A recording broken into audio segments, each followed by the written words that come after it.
¿Qué pachamajetes? ¿Cómo estáis todos? Espero que bien. Yo soy Riverty, ya me conocéis, y hoy, tal y como os dije en el anterior vídeo, vamos a hablar de un título que supuso la primera incursión de Star Wars en el género de los juegos de estrategia.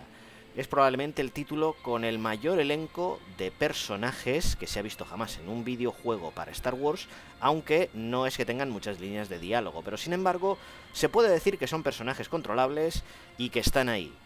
Los emplearemos, entre ellos, a toda la maquinaria bélica del Imperio y de la Rebelión para jugar a este título de estrategia perteneciente al género de las 4X. Estamos hablando esta semana de Star Wars Rebellion. Antes de la publicación de este juego, LucasArts había tenido únicamente un título dedicado a la estrategia. Se trataba de Afterlife, una aventura de estrategia, como ya hemos dicho, satírica, en la que el jugador asumía el papel de un demiurgo, el cual debía crear un cielo y un infierno apropiado para el planeta en el que se encontraba. Era un juego bastante cómico, pero también muy complicado, plagado de referencias satíricas a la cultura popular, como por ejemplo mencionar San Quentin Escarelantino o San Quentin Asustadino, e incluso se podía llegar a ver a la Estrella de la Muerte castigando a los jugadores que habían hecho demasiadas trampas en el juego. Sin embargo, desde dicho título, LucasArts no había vuelto a publicar nada desde entonces, aunque no pasó mucho tiempo entre la publicación del Afterlife, que fue en 1996, y el Rebellion, que se publicó el 28 de febrero de 1998. El Rebellion pertenece a un género de juego de estrategia en tiempo real con el subgénero de las 4X como base principal. Las 4X eran un género de juego cuyo lema era explorar, expandir, explotar y exterminar. El mejor exponente de este tipo de juegos lo encontramos en aquella época en la compañía Microprose y de la mano de Sid Meier, creador de la serie Civilization, la cual hoy en día todavía tiene en su haber muchos juegos ambientados en esta mecánica, pero que ahora mismo publica para la compañía Firaxis. Centrándonos en el Rebellion, decir que es un juego que, como ya hemos dicho en la introducción, ponía a los jugadores, esta vez bajo la forma del comandante supremo de las fuerzas imperiales o de las fuerzas de la Rebelión, para intentar poner orden en la galaxia. La interfaz del juego, como podéis ver, se trata de una gran pantalla de información galáctica que funciona por ventanas.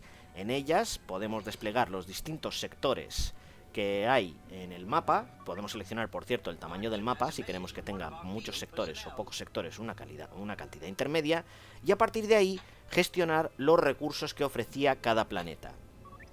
Además de la gestión de recursos que había que ocuparse, pero también podíamos dejarlo en manos de los droides consejeros, que por cierto era C3PO para la Rebelión e IMP-22 para el lado imperial, pues también debíamos estar al tanto de la política y de la situación militar del juego en aquel momento. A diferencia de muchos juegos en los que sencillamente tenías que llegar y conquistar un planeta y luego pasar al siguiente, o un territorio en la mayoría de los juegos, aquí había que tener en cuenta la opinión política que tenía la población de dicho planeta sobre nuestro bando. Si conquistábamos un planeta que no era afín a uno de los dos bandos en los que estábamos y no teníamos suficientes tropas para dejar una guarnición, el planeta podía entrar en revuelta y en el peor de los casos, las tropas que teníamos podían ser expulsadas si el planeta pasara al otro bando automáticamente.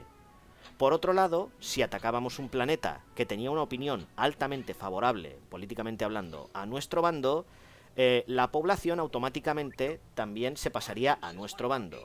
Esto haría además que otros sistemas que no tenían muy clara su alineación vieran con buenos ojos el hecho de que hubiéramos liberado un planeta que estaba a nuestro favor.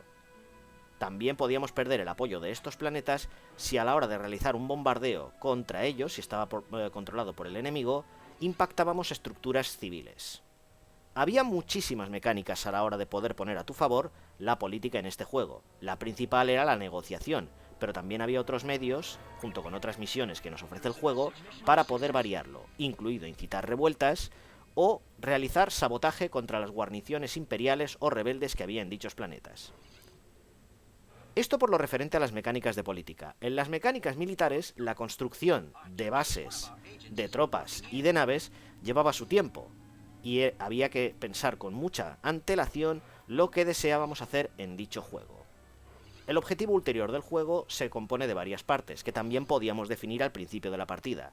Podíamos elegir jugar una partida completa, que incluía, para poder ganar, conquistar el centro de operaciones del enemigo y capturar a sus principales líderes.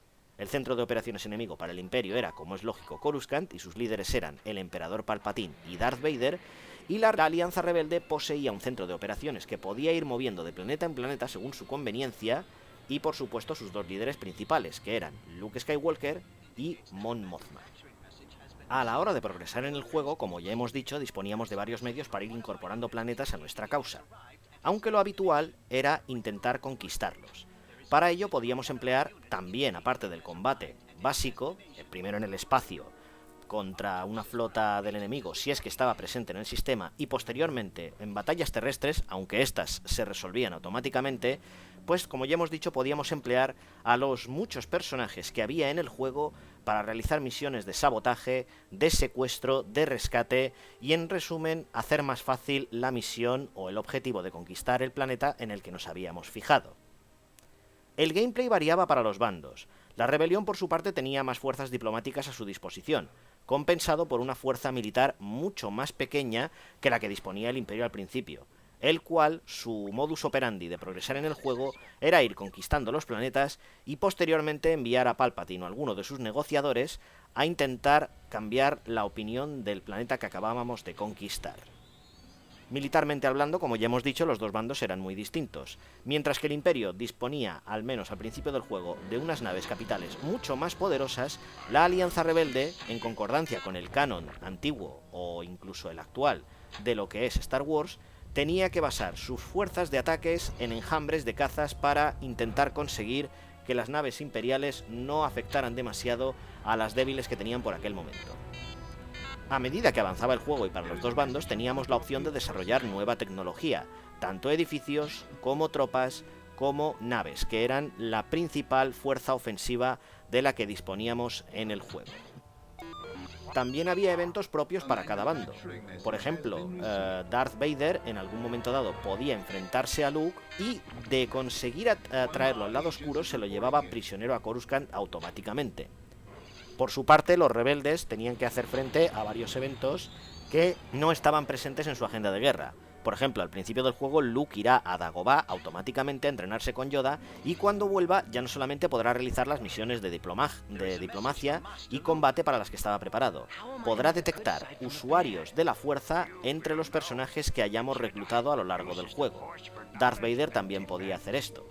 Y es de reseñar el hecho de que este juego se escapa del canon, partiendo de la base de que podríamos intentar no reproducir lo que vemos en las películas o en el antiguo universo de leyendas. Aquí había personajes que aleatoriamente se seleccionaban al principio de una partida para que poseyeran la fuerza. Ha habido casos en los que, por ejemplo, Chewbacca podía haber sido entrenado para Jedi, o incluso Firmus Piet, el almirante de la flota imperial, también podía tener capacidades de utilizar la fuerza. Es algo que le daba variedad al juego y que se desvinculaba bastante del canon, haciendo que el juego sea muy flexible. Sin embargo, no todos son alabanzas para este título. La interfaz de usuario fue muy criticada por muchísimas revistas del sector, y la inteligencia artificial, independientemente del nivel de dificultad en el que jugásemos, era algo limitada. En muchas partidas únicamente se dedicaba a ir a remolque de lo que hacía el jugador, y en más de una ocasión conseguía secuestrar a nuestros personajes, aunque los tuviéramos extremadamente protegidos y rodeados por una flota defensiva. El combate estelar, por cierto, se desarrollaba en una perspectiva en 3 dimensiones en tiempo real. Ahí podíamos controlar los distintos escuadrones y naves que habíamos construido a la hora de desarrollar las batallas. Sin embargo, y al igual que la interfaz de las ventanas, era algo confuso y no demasiado espectacular, ya que los gráficos, a pesar de que desde lejos parecía que era una gran batalla, cuando acercábamos la cámara veíamos que los sprites, mal que mínimamente fieles a las naves que conocíamos de Star Wars, pues no eran precisamente un gran trabajo. No obstante, estamos hablando de un juego que desde luego es original en cuanto a su planteamiento y su ejecución. La única pena fue esa, que el estudio encargado de realizarlo, Cool Hand, no tuvo en cuenta estas inconveniencias a la hora de ponerlo en práctica. Sin embargo, es un juego con muchísima información de Star Wars, toda la que se había recogido hasta aquel entonces. Hoy en día está bastante desactualizado, pero para 1998, aparte de ser un curioso experimento en estrategia, era toda una enciclopedia de conocimientos de Star Wars.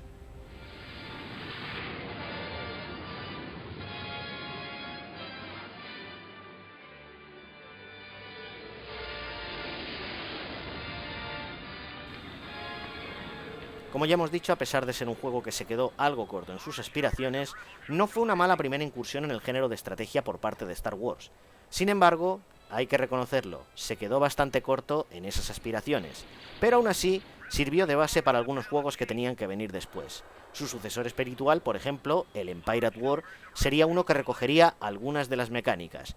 Ya cubriremos Empire at War en algún vídeo del futuro, pero aunque mejorara los aspectos de combate, añadiendo combates terrestres que estaban muy faltos en este juego, se quedó algo corto en otro tipo de mecánicas en las que el Rebellion brillaba, como ya hemos dicho, la política y el espionaje. Disponéis de este juego, como en muchos otros casos, en GOG.com, y desde luego, si tenéis tiempo y os gustan los juegos de ritmo pausado, es sin duda alguna uno de los mejores que podéis encontrar ahora mismo si queréis tener la ilusión de estar al mando del Imperio Galáctico o de la Alianza Rebelde.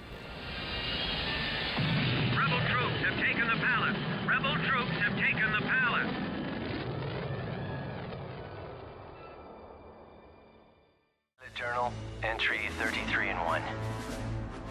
I've watched the struggle for freedom for a long time now, mainly from the seat of my X-Wing. It's an ambush!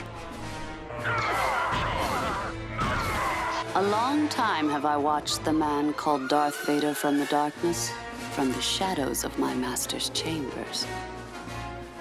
We have located. No dejamos la estrategia en nuestro próximo vídeo, ya que esta vez exploraremos el que fue considerado uno de los juegos más polémicos de Star Wars en cuanto a estrategia. Un clon, por así decirlo directo, del mítico Age of Empires 2 Age of Kings, el Star Wars Galactic Battlegrounds. Gracias por seguirnos a todos en este vídeo, chicos, esperamos que os haya gustado y hasta la próxima.